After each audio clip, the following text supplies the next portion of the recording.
Assalamualaikum warahmatullahi wabarakatuh. Kembali lagi di channel Marsha Subiakto. Pada kesempatan kali ini kita akan kembali membahas informasi menarik.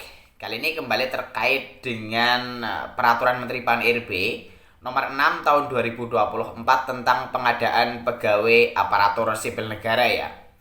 Jadi pada pasal 24 ada hal yang menarik gitu ya, yang sudah beberapa kali kita bahas, bahwa seseorang yang sudah berstatus sebagai P3K itu diperbolehkan untuk melamar sebagai CPNS maupun P3K kembali.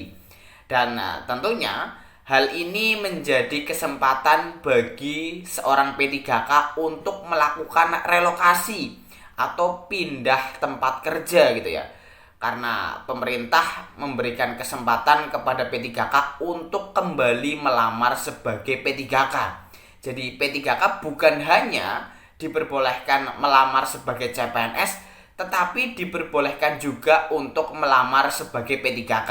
Dan tentunya karena aturannya boleh melamar kembali sebagai P3K, pastikan melamarnya di instansi lain gitu ya, atau di formasi atau jabatan yang lain. Jadi mungkin dari teman-teman ada yang sudah berstatus sebagai P3K tetapi tempat kerjanya jauh dari tempat tinggal, kemudian jauh dari keluarga, teman-teman ingin pindah instansi. Ini adalah kesempatan yang besar bagi teman-teman untuk bisa kembali ke tempat tinggal teman-teman. Artinya lokasi kerja teman-teman bisa dekat dengan tempat tinggal dan bisa dekat dengan keluarga. Jadi ini adalah salah satu keistimewaan yang diberikan bagi seorang P3K. Bayangkan, seorang CPNS bahkan dilarang melakukan mutasi selama 10 tahun gitu ya.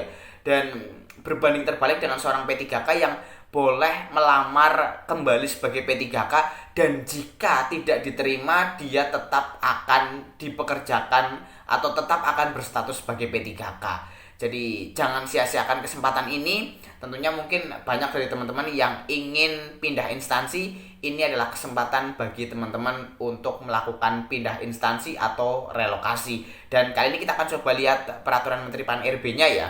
Peraturan Menteri Pan-RB nomor 6 tahun 2024 tentang pengadaan pegawai ASN.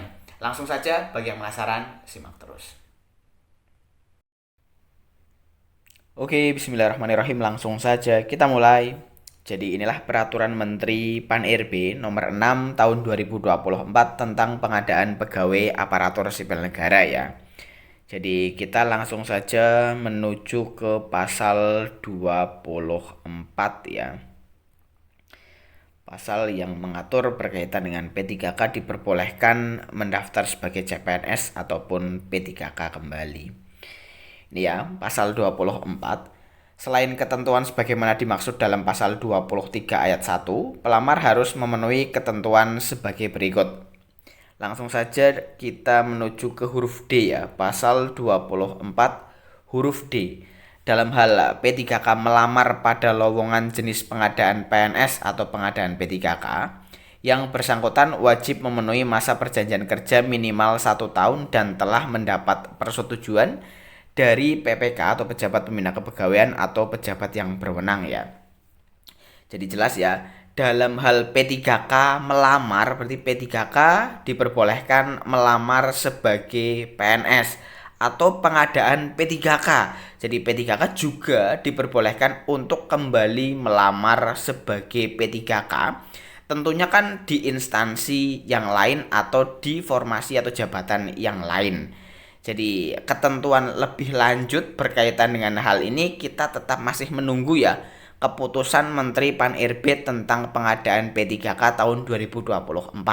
Karena saat ini yang baru keluar adalah keputusan Menteri Pan-RB tentang mekanisme pengadaan PNS dan keputusan Menteri Pan-RB tentang nilai ambang batas ya SKD CPNS tahun 2024. Tapi untuk P3K belum. Tetapi pada peraturan Menteri Pan-RB sudah disebutkan bahwa P3K diperbolehkan kembali melamar sebagai P3K.